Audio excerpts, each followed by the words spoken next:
Hey guys, welcome to chicken out. आज हम जिस मूवी की बात करेंगे वो है लगे रहो मुन्ना भाई। So let's begin.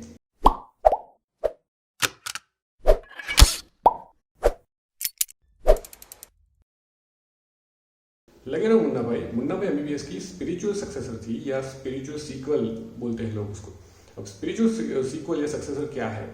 उसमें जो लीड कैरेक्टर्स होते हैं, जो प्रोटैगनिस्ट होते हैं, वो सेम ही रहते हैं, लेकिन उसको हम एक नई सिचुएशन में इमेजिन करते हैं कि यहाँ पे ये लोग कैसे ग्रो करेंगे, यहाँ पे स्टोरी कैसे प्रोसीड होगी इन कैरेक्टर्स के हिसाब से, उनकी पॉइंट ऑफ व्यू से। सो एक सीक्वल हमेशा चैलेंजिंग होती है, हमेशा टफ होती है, क्योंकि सीक्वल बनती कब है? जब ओरिजिनल उस लेवल की सक्सेसफुल हुई हो तभी सीक्वल बनती है। तो एक परसेप्शन बन जाता है ऑडियंस का कि इस लेवल की ये मूवी थी, इस लेवल का एंटरटेनमेंट, स्टोरी और कैरेक्टर्स उस लेवल के थे, उससे हमको बेटर चाहिए, उससे आगे होना चाहिए। वही सेम चीज़ हमको नहीं चाहिए, नहीं तो उसका कोई मतलब नहीं। अब ज़्यादातर सीक्वल सक्सेसफुल नहीं होती, वो एक बैरियर क्रॉस नहीं कर पाती ओरिजिनल से बेटर होने का या फिर एट पार होने का। सो गलती कहाँ होती है? लोग एक चीज़ होती है कि कॉल बैक्स, एक हाई पॉइंट्स, जो अच्छी मूवमेंट्स थी, जो हाई पॉइंट्स थी ओरिजिनल की, वही चीज़ सीक्वल में भी हो, और ये अच्छी चीज़ है। कॉल बैक्स अच्छी चीज़ है, वो होने भी चाहिए। एक रीसेल वैल्यू, एक रिकॉल वैल्यू एस्टेब्लिश होती है इससे। सो वो होने ज़रूरी है, लेकिन लोग उसी में रह जाते हैं फिर कि जो सक्सेसफुल हुआ, जो जिस चीज़ की वजह से पहली मूवी चली, बस वही चीज़ आप रेप्लिकेट कर दो और फिर मूवी चल जाएगी।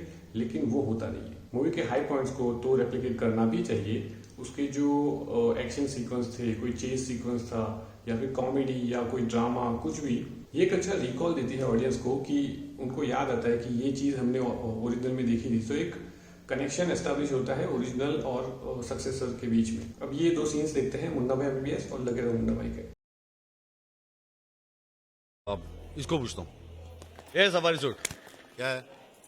एडमिशन के लिए किसको मिलने का? उधर कैजुअलिटी में जाके फॉर्म भरने का। पेशेंट कौन है? कोई नहीं। तो फिर एडमिट किसको करने का है? भाई को। क्या हुआ उसको? कुछ नहीं हुआ। तो फिर एडमिट क्यों करने का? डॉक्टर बनने का। किसको? अरे भाई को रे। ये अपुन की बात कर रहा है। तुम मुरली प्रसाद शर्मा हो? अपुन विनम्र है। तो मुरली प्रसाद शर्मा कौन है? अरे अपुन है। तो विनम्र कौन है? अरे तेरे को कौन मांगता है? मुरली प्रसाद शर्मा जानवी मैडम से ढूंढ रही है। तो बाजू हटना बामो। ये दोनों सीन्स दोनों मूवीज में ऑलमोस्ट सेम मिनट मार्क पे आते हैं। ऐसा ही धूम 1 के अंदर जब चेज सीक्वेंस आता है, तभी धूम 2 के अंदर उसी टाइम दूसरा चेज सीक्वेंस आता है। तो हाई पॉइंट्स को रेप्लिकेट करना it's a good thing, sequel में ये होना चाहिए, बट उसी में नहीं रहना चाहिए।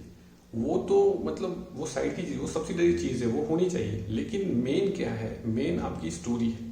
ऑडियंस को सिर्फ ये हाई पॉइंट्स पसंद नहीं आए थे, उनको स्टोरी पसंद आई थी। सो अगर आपको उससे एक लेवल आगे जाना है तो आपको उससे बेटर, उससे एक लेवल आगे की स्टोरी सोचनी पड़ेगी। आपको उससे एक लेवल आगे के इंटरनल एंड एक्सटर्नल कॉन्फ्लिक्ट सोचने पड़ेंगे। जैसे मुन्ना भाई एमबीबीएस में क्या था, एक मुन्ना का जो कैरेक्टर है, वो इस मेडिकल जो दुनिया है, जो यूनिवर्स है, उससे मतलब अनजान है पूरा। उसने देखा ही नहीं उस साइड क्या होता है। तो वो कैरेक्टर को, एक अलग दुनिया के कैरेक्टर को हम पकड़ के इस दुनिया में ला रहे हैं और उसकी नज़र से वो दुनिया दिखा रहे हैं। सो उसको ये बहुत ऑड लगती है चीज़ कि ये ऐसे क्यों हो रही है, ये ऐसे नहीं होनी चाहिए। हमको वो ऑड नहीं लगती, हमको वो अजीब नहीं लगती, क्योंकि हमने पहले से ही देखते आ रहे हैं वो, तो हमको लगता है इट्स ओके। बट उसने तो कभी देखा ही नहीं है, तो वो अपनी नज़र से देखता है, उसको सब कुछ ऑड लगता है और वो पिन पॉइंट कर देता है कि ये गलत है, ये गलत है, इसको सुधारना चाहिए। तो ये कैरेक्टर इस स्टोरी को पुश करता है आगे और अपने हिसाब से, अपनी नज़र से दूसरों को भी मजबूर करता है इस यूनिवर्स को देखने के लिए। और एंड में ये काफ़ी सब्सटेंशियल चेंजेस भी आते हैं उस यूनिवर्स, जो मेडिकल यूनिवर्स है, उसके कैरेक्टर्स में। सो ये एक कैरेक्टर चेंज को पुश कर रहा है अपने आसपास के सराउंडिंग में, आसपास के यूनिवर्स में।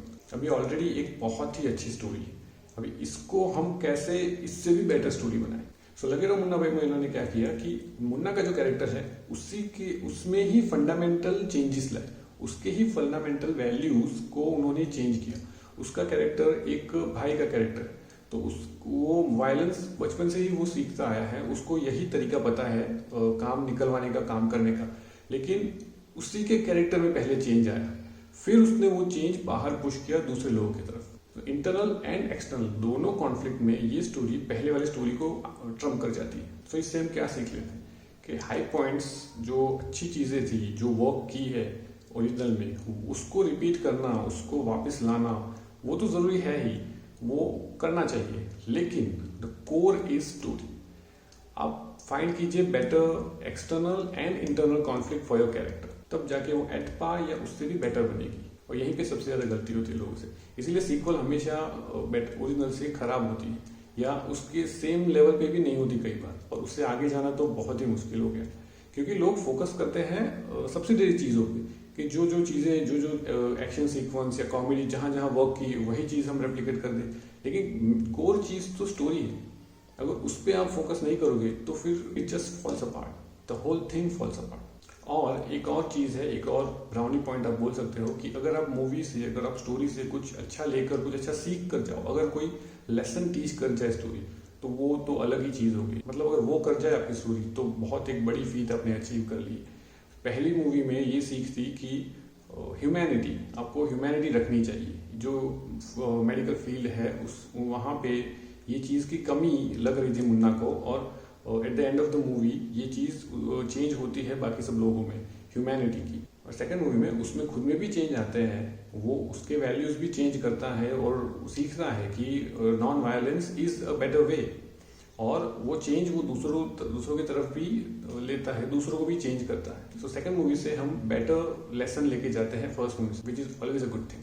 सो आज के वीडियो में इतना ही। अगर आपको वीडियो अच्छा लगे तो प्लीज सब्सक्राइब, और मुझे कमेंट में बताइए कि कौन सी ऐसी मूवी थी जिसकी सीक्वल आपको ओरिजिनल से बेटर लगती है, और हम मिलते हैं नेक्स्ट वीडियो में।